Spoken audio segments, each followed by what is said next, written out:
ارشد شریف کے بعد اب مزید صحافیوں کی جان بھی خطرے میں آ چکی ہے۔ جو لوگ اپنے فرائض منصبی ادا کرنے کے لیے اڈیالہ جیل جاتے ہیں بانی پی ٹی آئی کی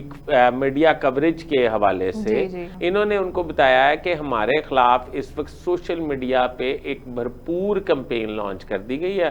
اور اس کا موجد جو ہے وہی جبران الیاس ہے جو شکاگو میں ایک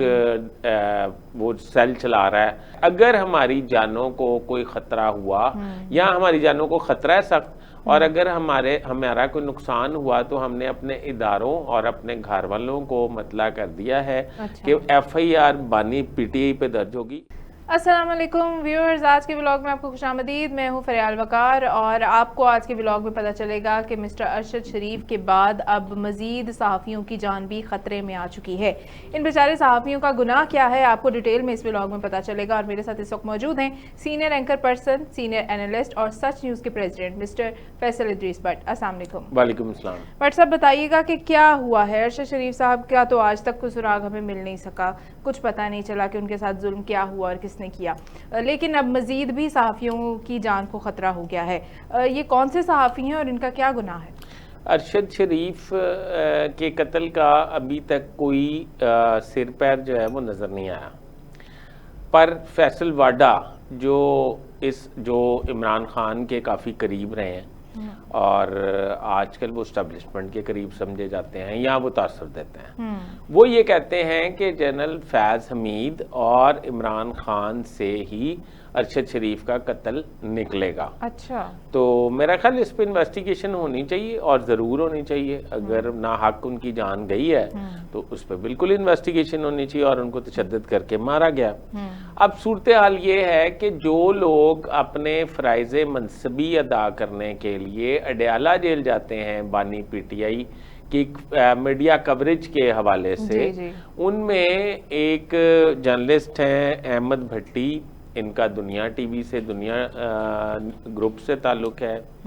اس میں دوسرے ہیں ایکسپریس سے تعلق ہے عمران اصغر، تیسرے ہیں صداقت علی جن کا سنو ٹی وی سے تعلق ہے، چوتھے ہیں یاسر حکیم جن کا تعلق سما ٹی وی چینل سے ہے۔ اس کے علاوہ شبیر ڈار کا بھی نام پیچھے نہیں رکھنا چاہیے، جنگ سے ان کا تعلق ہے، جنگ گروپ سے۔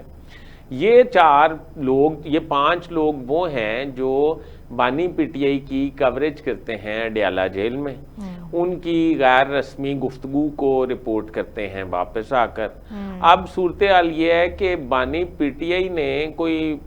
مطلب یہ ملے ہیں بانی پی ٹی آئی کو ایک روز پہلے، انہوں نے ان کو بتایا ہے کہ ہمارے خلاف اس وقت سوشل میڈیا پہ ایک بھرپور کمپین لانچ کر دی گئی ہے اور اس کا موجد جو ہے وہی جبران الیاس ہے جو شکاگو میں ایک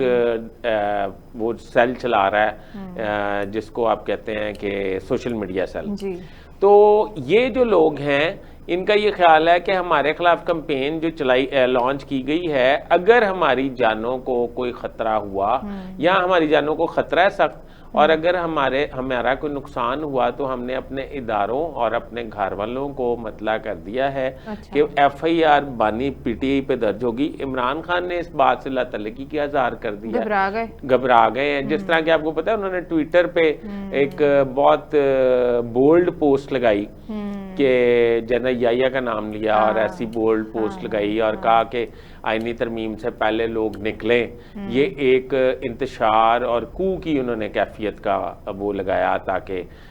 لوگوں کو اکسانے کے حوالے سے، تو وہ تو مکر کے انہوں نے کہا جی مجھے تو نہیں پتا اس بات کا۔ بہرحال انہوں نے یہ رپورٹرز جو ہیں یہ بیچارے اپنی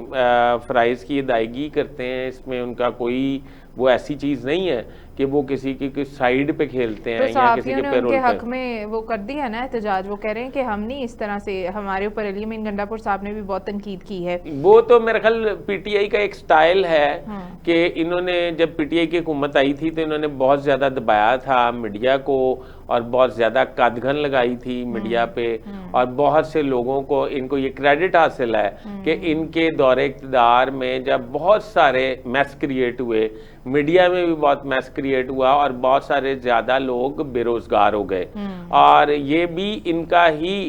سیرا ان کے سر پہ جاتا ہے کہ ان کے دور میں